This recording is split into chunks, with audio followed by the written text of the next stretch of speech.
Penyaluran dana donasi Agus Salim untuk korban bencana alam di Nusa Tenggara Timur sudah selesai ditunaikan oleh Denny Sumargo serta Gary Julian.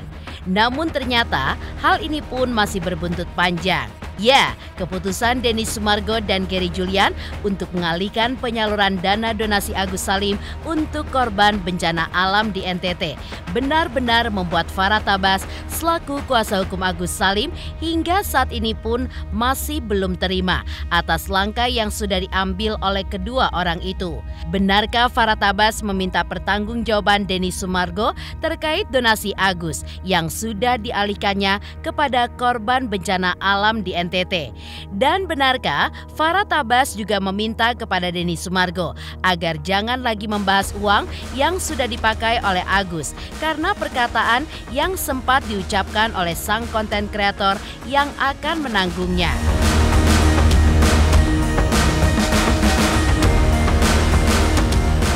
Benarkah bagi Farah Tabas sudah tidak ada lagi kata damai?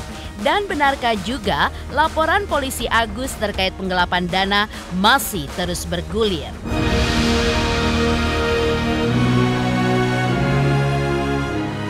Pemirsa, bersama Intens Investigasi, kami hadirkan kabar terkini, terpercaya, dan teraktual. Tetapi sebelumnya, jangan lupa untuk like, subscribe, dan juga share channel YouTube ini.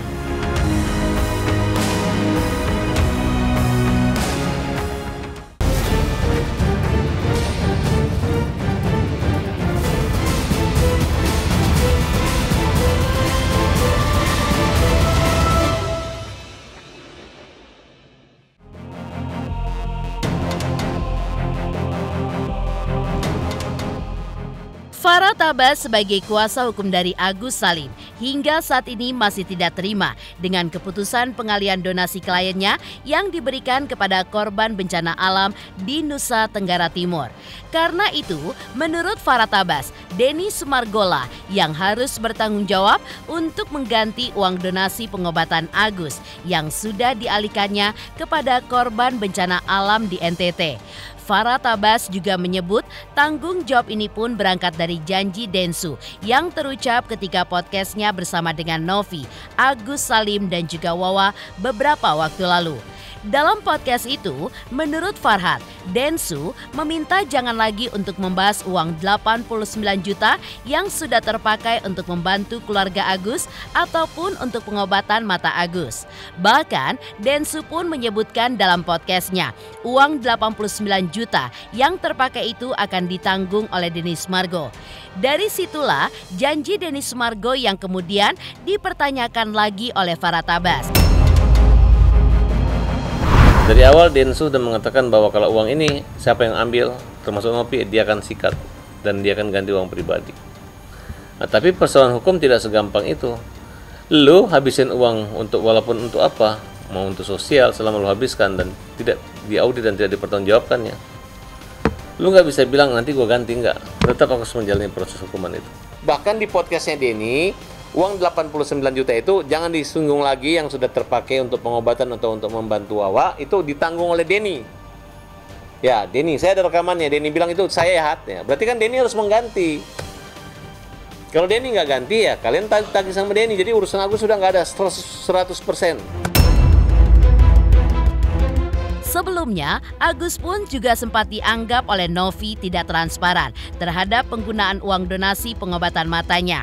Hal ini pun juga ditanggapi oleh Farah Tabas. Menurutnya, Novi lah yang justru tidak sabar karena perbedaan paham dari Agus terkait penggunaan uang donasinya itu.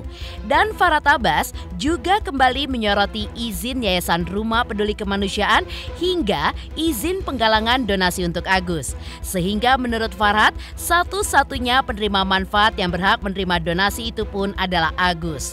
Bahkan, Farah Tabas pun sampai mengecam siapapun atau pihak manapun yang mau memainkan uang donasi Agus akan masuk penjara. Sementara itu, Novi mengaku senang dengan donasi Agus yang sudah dialihkan ke korban bencana alam di NTT. Dan ia pun merasa tidak ada masalah dengan siapapun. Baginya, keputusan mengalihkan donasi Agus ini pun merupakan hasil kesepakatan antara Denny Sumargo dan Gary Julian selaku ketua yayasan dan juga pihak donatur. Sejak awal sudah transparan, sudah dipegang mutasi gitu. Cuma Nopinya nggak sabar, karena Agus yang mikir uang itu masuk ke rekening dia, nggak ada perjanjian. Makanya Nopi itu nggak punya perjanjian yayasan, hanya ya sumbang gitu. Nah tapi cara gini, kalau orang susah atau orang bodoh bertemu dengan orang bodoh, dengan orang susah itu biasa. Ini mereka orang yang berpendidikan dengan punya pekerjaan, yang gampang sekali membuat orang bodoh atau orang susah ini seolah-olah malu gitu. Padahal dia kan harus dengan bijaksana, oh sebenarnya Agus ditutupi nih aibnya orang. Kalau dia terbalik, ya katanya berapa 1,5 miliar, padahal nggak ada uang 1,5 miliar, 1,4, 1,3 udah masuk ke rekening Novi yayasan. Jadi nggak usah lagi bilang tidak transparan, bukan uang ini habis kemudian digantikan, tidak ada. Siapa yang berhak menerima uang? Yang menerima manfaatnya adalah Agus. Tidak bisa dialihkan ke untuk membantu bola, untuk membantu NTT, untuk membantu korban gempa, untuk membantu penyakit hama ayam, nggak bisa. Namanya uang yayasan itu dikelola oleh yayasan, bukan satu orang, bukan dua orang yang kelola gitu. Tolonglah yang sesimpel mungkin. Kalau memang kalian punya yayasan untuk bencana alam, ya bukan satu orang yang nerima, satu orang yang bertanggung jawab. Yang saya lihat ini kan ada dua orang pasangan laki-laki, pasangan partner bisnis atau partner donatur. Ya buat apa dipamer-pamerin itu? Seperti apa? Nanti kan diaudit semua data. Saya aneh ngelihatnya, orang buka-buka baju kan nggak penting itu di posting-postingnya di media kan. Nggak ada masalah apa-apa, itu mungkin banyak orang yang apa sih seolah-olah dibikin huru-hara aja supaya ramai, mungkin nggak tahu sih. Tapi kalau saya pribadi saya nggak ada masalah sama siapapun. Ya itu kan kesepakatan ya, maksudnya Bang Densu maunya seperti itu, Mas Gedi juga mau seperti itu dari yayasan, terus ada pihak-pihak lain juga mau seperti itu. Dan kita lihat dari suara donatur gitu ya, yang saya lihat di media sosial kan emang maunya begitu gitu. Intinya iya, publik maunya begitu. Jadi intinya kemanapun penerima manfaat lainnya, yang penting bukan ke si Mas AS ini kan, setahu kita seperti itu.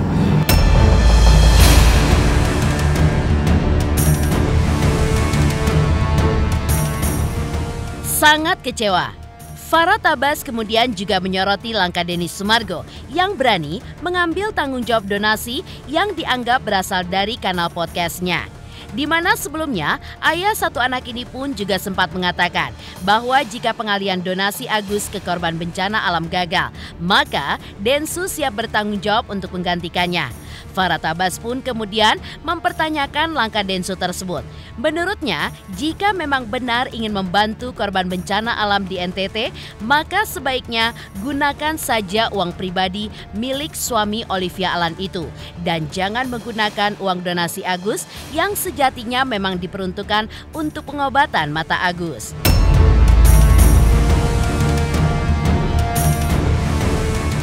Sehebat apa sih nih Densu sampai berani banget gitu.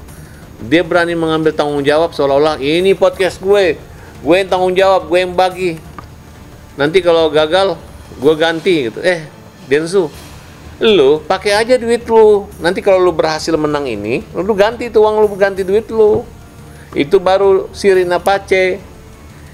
Jangan pakai uangnya orang buta, lu bikin menderita, air matanya tidak berhenti. Akhirnya yang terjadi seperti ini. Yang berantem kan bukan, yang awalnya kan Farah Tabas dinilai saya ginilah, saya gini. Belakangan apa yang saya omongin ini kan bukan satu kenyataan, tapi satu keadaan. Masih dengan kekecewaan yang begitu mendalam, Farah Tabas pun kembali mengingatkan bahwa tidak ada lagi damai terkait kisru donasi Agus. Menurutnya, percuma ada damai karena damai yang sebelumnya akhirnya berakhir dengan kekecewaan di pihak Agus.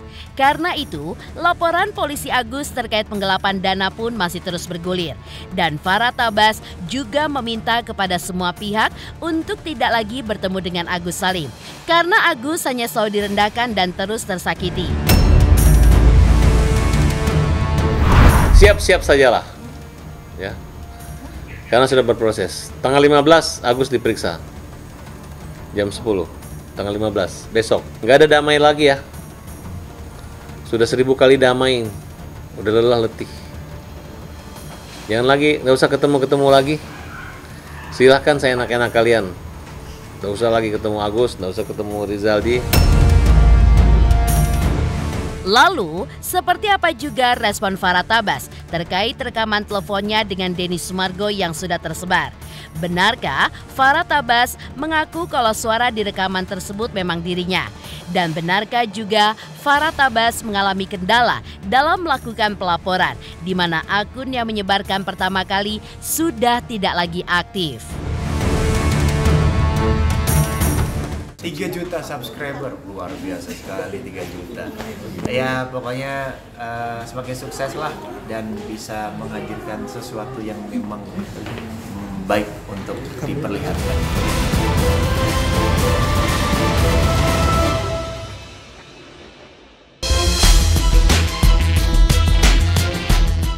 Sebelumnya, sempat geger di media sosial beredarnya rekaman percakapan telepon antara Denny Sumargo dengan Farah Tabas yang tengah membicarakan Novi. Bahkan, Denny Sumargo juga sempat menyebut bahwa ada 5 orang yang dicurigainya sudah membocorkan rekaman telepon tersebut. Salah satunya adalah Novi. Menurut Denny Sumargo, bocornya rekaman telepon itu, jika diperhatikan garis pembicaraannya, akan terlihat jelas siapa yang diuntungkan jika rekaman percakapan telepon itu akhirnya bocor. Namun, hal yang menjurus kepada Novi tersebut juga dibantah oleh Novi. Yang jelas, dalam telepon tersebut, keduanya pun mempertanyakan sumber penghasilan Novi hingga status sosialnya. Menanggapi hal itu, Farah Tabas mengaku bahwa itu benar adalah suara dirinya dengan Densu. Sementara itu, Novi mengaku sudah mengetahui siapa penyebar dari rekaman telepon tersebut. Bahkan Novi pun bisa memastikan jika ia tidak mau mendengar rekaman itu. Dan ia pun meminta orang terdekatnya, yaitu pasangannya, untuk mendengarkan isi rekaman pembicaraan antara Denny Sumargo dan Farah Tabas tersebut. Isi pembicaraan saya dengan Densu itu bukan bicara yang sifatnya prinsip atau rahasia gitu. Itu kan hanya informasi. Saya kan bertindak sebagai pengacara gitu. Kalaupun Densu merekam, Densu juga semua merekam. Dia live, dia datang ke tempat kita, dilarang buat rekaman, dia rekam gitu. Dia alasan rekam aja, tapi kan tidak boleh disiarkan. Tapi dia siarkan juga gitu. Nah, tapi kalau Densu ingin mencari siapa yang menyebarkan itu, ya lebih bagus menurut saya sih gitu. Nggak ada masalah. Kecuali itu saya yang sebarkan atau Densu yang sebarkan, ya kan.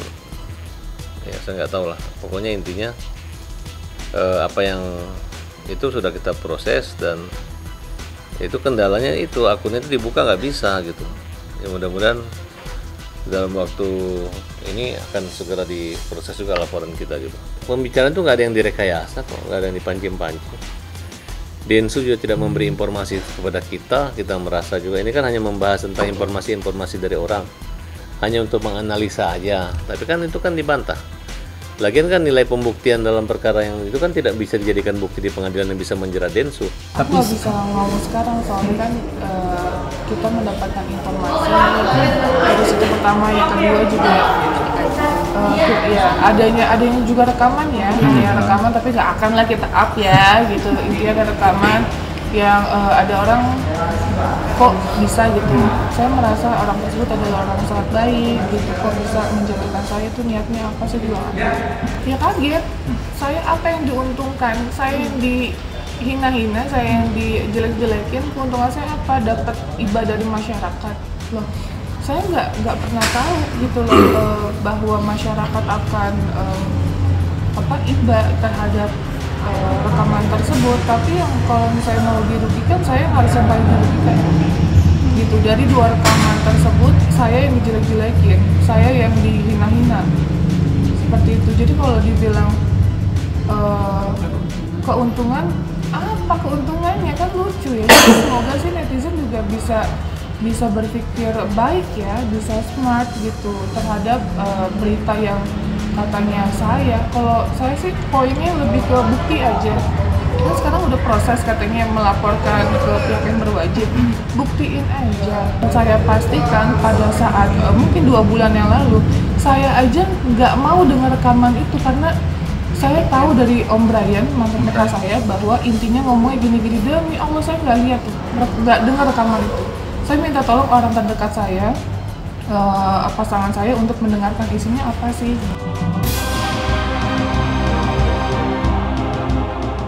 Farhat Abbas juga mengaku sudah mencurigai siapa orang yang sudah menyebarkan rekaman tersebut. Meski diakui Farhat Abbas, ia pun kesulitan melaporkan rekaman telepon itu ke polisi. Ia pun belum menemukan akun pertama yang menyebarkan rekaman telepon tersebut. Karena itu, saat setibanya di kantor polisi, rekaman atau isi akun tersebut justru sudah hilang. Sehingga menurut Farhat, akun itu pun sudah dinonaktifkan. Farhat Abbas pun mengaku kalau ia masih terus berkomunikasi dengan Denny Sumargo. Kalau masalah rekaman, ya memang itu kan suara kita. Memang kita mengalami kendala gitu dalam melaporkan akun tersebut. Saya juga dapat akun tersebut dari Densu. Kemudian polisi sekarang katanya harus akunnya mungkin udah dimatiin sama orang itu gitu. Kalau misalnya orang itu masih hidup, ya saya sudah menduga bahwa pelakunya itu adalah gengnya PB gitu. Tapi kalau ditegur dia matiin hilang, ya susah kita ngelaporinnya gitu. Sudah diklarifikasi dan Nopi nggak marah, ya selesai gitu. Tapi kita lihat siapa yang punya akun apa tuh? Biar akun Krayon 1293. Nah, dia dapat dari mana, itu yang kita kejar. Waktu dibuka di kantor polisi susah gitu. Kita mau cari, yang saya temukan hanya akun itu gitu. Itu pun dapat dari Denny Sumargo gitu. Oleh karena itu, karena memang dari isi pembicaraan saya dengan Densu itu, kan saya berkomunikasi dengan Densu, berkomunikasi Bang Farhat itu ya, ini ada nih.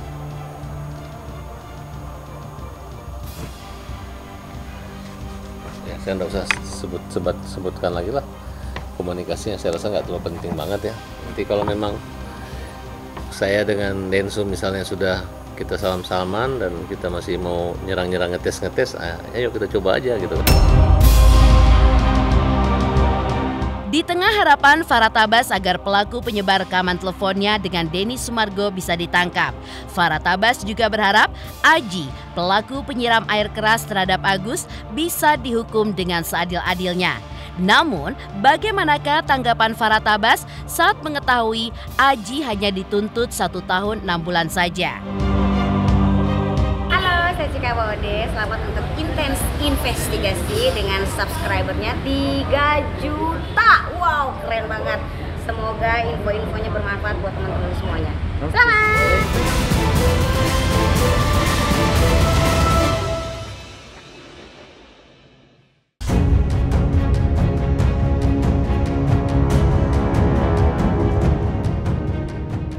Sementara Farhat Abbas masih terus memperjuangkan keadilan buat Agus. Pelaku yang sudah membuat mata Agus buta akan menjalani sidang pada hari Kamis 16 Januari besok. Dan jelang putusan sidang, pihak Aji pun juga berharap agar vonis yang akan dibacakan dalam persidangan besok bisa seringan-ringannya. Hal ini pun langsung mendapat sorotan dari Farhat Abbas. Ia pun mengomentari permintaan kuasa hukum Aji. Menurutnya, tuntutan hukuman selama 1 tahun 6 bulan untuk Aji tidaklah sepadan dengan kebutaan yang dialami oleh Agus. Karena itu, Farhat Abbas juga berharap agar majelis hakim menjatuhkan vonis jauh di atas tuntutan. Karena menurutnya, penganiayaan seberat ini maksimal hukumannya di atas 5 tahun. Sidang hari ini seharusnya memang agenda pembacaan putusan vonis Aji tanggal 13 Januari. Cuma sebagaimana juga tadi teman-teman ketahui, dalam proses persidangan ada salah satu hakim anggota yang masih berhalangan sakit. Karena memang sebelum putusan itu hakim akan melakukan permusyawaratan hakim dulu, RPH. Mereka akan memusyawarahkan untuk pembacaan vonis yang hasilnya mungkin akan dibacakan nanti, tapi memang salah satu dari majelis berhalangan, jadi akan ditunda di tanggal 16 Januari, hari Kamis. Harapan kita, karena kita sudah menjalankan seluruh proses hukum acara yang berjalan dari awal pembacaan dakwaan sampai dengan menghadirkan para saksi dan juga pembacaan tuntutan sampai pembelaan pledoi yang sudah kita sampaikan dalam persidangan. Harapan kita Aji akan mendapatkan vonis yang seringan-ringannya. Artinya vonis yang seringan-ringannya itu sesuai dengan rasa keadilan masyarakat, rasa keadilan hukum yang memang juga kita melihat banyak disuarakan oleh masyarakat, dan saya mengucapkan terima kasih. Mudah-mudahan di hari Kamis nanti tidak ada penundaan lagi pembacaan putusan dan vonisnya sesuai apa yang kita harapkan. Ya turut prihatin karena tuntutannya kan kalau nggak salah itu cuma setahun 6 bulan ya, 1 tahun setengah. Itu terlalu tidak seimbang dengan hilangnya 2 mata Agus itu. Ya, khususnya JPU harus memberikan alasan kenapa 1 tahun 6 bulan gitu. Jadi orang mudah saja main siram-siram mata gitu. Ini kebutaan loh, kalau mereka menghitung hukuman itu dibagi dengan jumlah panca indera, misalnya 1 tahun mata, 1 tahun hidung, 1 tahun mulut, 1 tahun 2 telinga, 20 tahun mati, kan itu nggak begitu hitungan. Tapi ini adalah perbuatan yang betul-betul tidak bisa ditolerir lagi, karena membutakan mata orang sama dengan mematikan orang atau membuat orang jadi mayat hidup.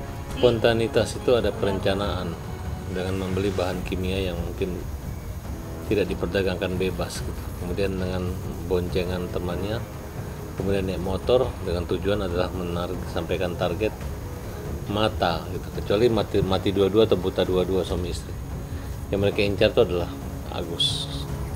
Ini ada penganiayaan berat yang ancaman hukuman maksimalnya harusnya maksimal gitu, di atas 5 tahun. Itu bukan vonis, baru tuntutan ya. Ya kita lihat aja vonis. Mudah-mudahan hakim memberi keputusan yang adil, bukan di bawah itu tapi lebih jauh, mungkin lebih tinggi atau lebih pantas daripada 1 tahun 6 bulan. Demikian pemirsa, kabar terkini, terpercaya, dan teraktual yang kami hadirkan hari ini. Saksikan terus Intens Investigasi setiap hari Senin sampai dengan Jumat, tayang 5 kali sehari, dan Sabtu tayang 3 kali sehari, yaitu pada pukul 11 siang, 12 siang, 3 sore, dan 6 sore. Tentunya hanya di YouTube channel. Dan pastikan jangan lupa untuk like, subscribe, share, dan komen channel Intens Investigasi.